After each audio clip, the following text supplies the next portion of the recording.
राजनीति ब्रिटेनी से 2 कमरों से शुरुआत हुई, फिर 2 कमरों में चले जाएंगे तो क्या तकलीफ है? कोई तकलीफ नहीं है, रखिए। भाई सम्राट चौधरी ने अगर तेजस्वी यादव का ये बयान सुन लिया तो यकीन मानिए उन्हें एक रात नहीं कई रातों तक नींद नहीं आएगी, क्योंकि सम्राट चौधरी नए नवेले मुख्यमंत्री बने। जैसे राबड़ी देवी ने भी कहा था कि भाई नए नवेले मुख्यमंत्री बने, फिलहाल पुलिस भेज दो, बंगला खाली करा लो, बहुत सारी चीजें हुई। उसके बाद कोई तरीका नहीं सूझा तो सुरक्षा हटा दी गई। यही काम भारतीय जनता पार्टी अलग अलग राज्यों में ऐसे ही करती है। विरोधियों से निपटने के लिए अब लोकतांत्रिक तरीके से कैसे निपटा जाए, चुनाव में तो चल ही रहा है खेल, आप समझ ही रहे हैं, लेकिन जो संवैधानिक परंपराएं हैं, जो नियम कायदे कानून बने हैं, उनकी धज्जियां उड़ाने के में ये अव्वल रहते हैं। तो सम्राट चौधरी इन दिनों क्या कर रहे हैं कि विपक्षी पार्टी के नेताओं को तोड़ने के लिए उनकी सुरक्षाएं वापस ली जा रही है। उन्हीं के भाई सरकार के मुखिया हैं तो उस आधार पर तो ऐसा ही करना पड़ा।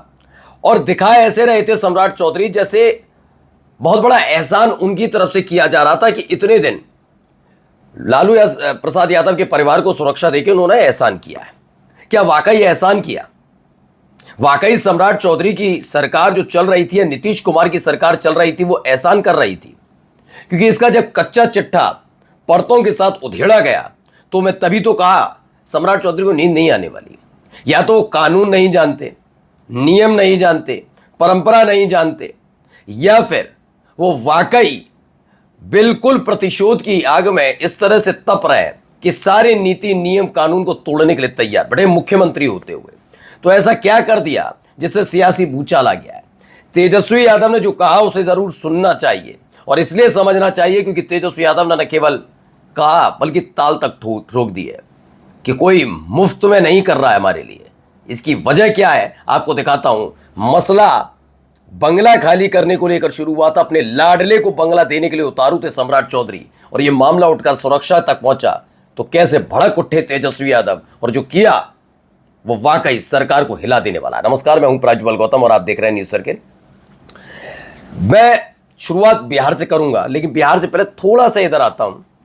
आपने उत्तर प्रदेश में देखा होगा, उत्तर प्रदेश में भी इसी तरह की ये वाली श्रेणी की सुविधा नहीं मिलेगी, सुरक्षा ये वाली श्रेणी की मिलेगी, ये वाली नहीं मिलेगी, वो वाली मिल जाएगी, इससे तो छीन ही लो, उसको दे दो, वो कुछ नहीं है, दे दो, हमारा लाडला है उसको दे दो, लुटाओ।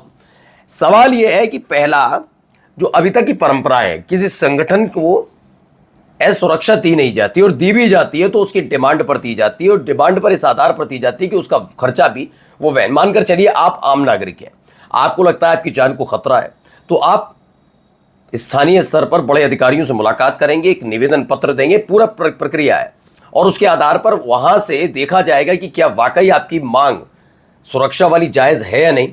फिर उस आधार पर सुरक्षा कितनी दी जानी चाहिए वो आपको दी जाएगी, लेकिन उसका वहन सरकार नहीं करेगी। उसका कौन करेगी? उसका करेगी जिसको सुरक्षा मिले वो खुद उठाएगा। इसका 2 सिपाही, 4 सिपाही, 10 सिपाही जो भी होंगे सबकी जिम्मेदारी वो उठानी पड़ेगी। ये क्लियर कट है, किसी छिपा नहीं है।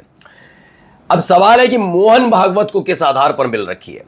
आरएसएस के जो सरसंघ चालक हैं उनका संगठन रजिस्टर्ड नहीं, आरएसएस का कोई ऐसा नहीं कि संवैधानिक पद है, तो किस आधार पर? लेकिन जो पूर्व मुख्यमंत्री हैं, पूर्व मंत्री हैं, नेता प्रतिपक्ष हैं, उनको सुरक्षा देने के नाम पर पेट में मरोड़ उठती है। तो यही खेल बिहार में किया जा रहा है। बिहार में क्या क्या हुआ वो तो हमने आपको दिखाया था कि जब आरजेडी के कार्यकर्ता पहुंच गए थे लाठी डंडे लेकर कि कोई दिक्कत वाली बात नहीं, लालू प्रसाद यादव के परिवार की सुरक्षा हम करेंगे। आरजेडी के कार्यकर्ता हैं, उन्होंने किया था, हमने आपको खबर दिखाई थी। और अब देखिए तेजस्वी यादव ने कैसा जमकर लताड़ लगाई है, जरा सुनिए। बाप को अलग सिक्योरिटी चाहिए, माँ को अलग चाहिए, बेटा को अलग चाहिए, बेटी को अलग चाहिए। वो अपने घर से दे रहे हैं क्या? हम नेता विरोधी दल नहीं होते तो मिलता। लालू जी, राबड़ी जी मुख्यमंत्री रहे, पूर्व मुख्यमंत्री रहे, विरोधी दल के नेता हैं, तब मिल रहा है। लेकिन ये बात देखा, ये बिल्कुल सही सवाल है जो पूछना चाहिए। मैंने इसीलिए किसी और का जिक्र नहीं कर रहा।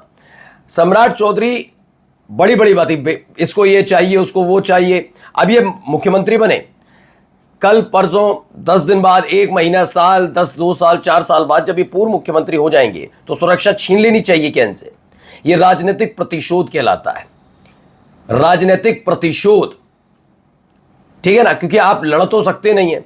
उसे कमजोर करने के लिए क्या करेंगे, सुरक्षा छीन लो, कमजोर कर दो, ऐसे डराओ धमकाओ, ये तमाम चीज है, ये इनका काम है, ये इसी काम में जाने जाते हैं। आपको याद होगा अभी पश्चिम बंगाल में करके चुके हैं, पूर्व मुख्यमंत्री की शुभेंदु अधिकारी ने सुरक्षा हटा ली ऐसे वक्त में जब पश्चिम बंगाल में खास तौर पर ममता गुट के टीएमसी के नेताओं पर हमले हो रहे, ममता गुट के टीएमसी सांसदों पर, विधायकों पर, जो उधर चले गए छोड़कर, उन पर नहीं हो रहे, वो दूध के धुले हो गए सारे।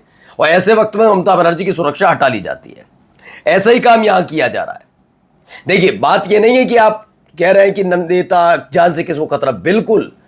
दरअसल विपक्षी पार्टी के नेता कार्यकर्ता कैसे उन्मादी हो सकते हैं, यह देख लिया हमने पश्चिम बंगाल में, क्या लंपटाई वहां पर चल रही है। तो कोई भरोसा, इनका कोई भरोसा नहीं है, यह समझ लीजिएगा। आगे क्या कह रहे हैं तरह तेजस्वी यादव, वो भी सुनिए। लेकिन एक बात बताओ सम्राट चौधरी जी, आपके मंत्रिमंडल में ऐसा दो मंत्री आप बनाए जो बिना चुनाव लड़े हुए, बिना एलसी बने आप बना दिए, उसको कौन दिया? क्या उनके भी बेटा बाप माता को चाहिए था? जीतन राम मांझी को भी चाहिए, उनके दोनों बेटाओं को चाहिए, पुतों को चाहिए, समधनों को चाहिए, उपेंद्र कुशवाहा जी को भी चाहिए, उनके बीवियों को चाहिए, बेटों को चाहिए, नारायण में पुतों है,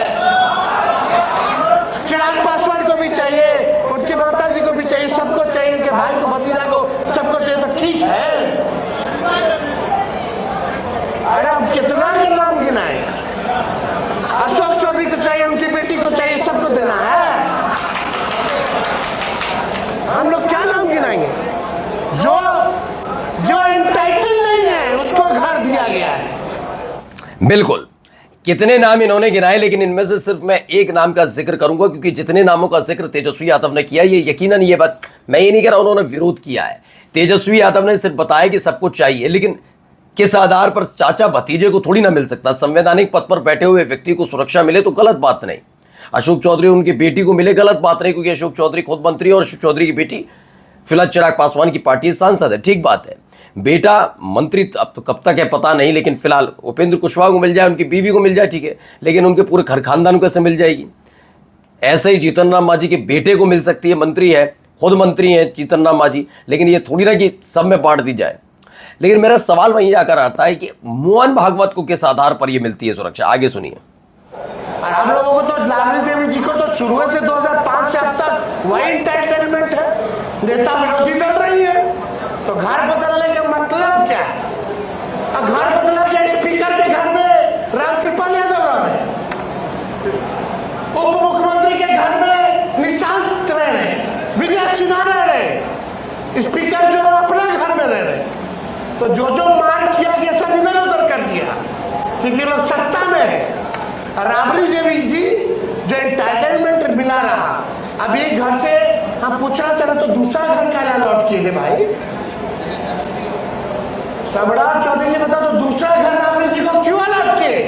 क्योंकि नेता विरोधी दल है, आप पूर्व मुख्यमंत्री हैं, आप अपने घर से नहीं दे रहे, तो इसलिए तो पूरी तरीके से रगड़ कर रख दिया है सरकार को। ये नीति नियम बताए गए हैं तेजस्वी यादव की तरफ से।